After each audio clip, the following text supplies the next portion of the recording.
serve with care and purpose. At Race to Win Foundation, we ensure that horses are cared for throughout their lives.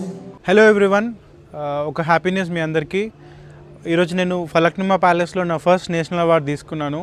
Heritage conservation monuments protection కోసం పనిచేస్తున్నందుకు ఈ award ఇచ్చారు. ప్రపంచ సుందరి సుస్మితా సేన్ గారు, heroine రజినా Cassandra గారి award ఇచ్చారు. So మీ అందరికీ thanks చెప్పాలనుకుంటున్నాను. Team torch అందరికీ, ఎవరైతే రాత్రి పగలు తేడా లేకుండా పనిచేసి ఎన్నో వందల మాన్యుమెంట్స్ని కన్జర్వ్ చేయడానికి, ప్రొటెక్ట్ చేయడానికి, డాక్యుమెంట్ చేయడానికి నాకు అన్ని విధాలుగా సహకారం చేస్తున్న టీం అందరికీ ధన్యవాదాలు చెప్తున్నాను. అలాగే ఈ 10 ఏళ్ల ప్రయాణంలో దారి చెప్పిన వాళ్ళకి, దారి చూపిన వాళ్ళకి, దారిలో నడిచిన వాళ్ళకి, దారి మర్చిపోతే గుర్తు చేసిన వాళ్ళందరికీ పేరు పేరున ధన్యవాదాలు. ఈ అవార్డు మీ అందరికీ డెడికేట్ చేస్తున్నాను. Thank you team torch.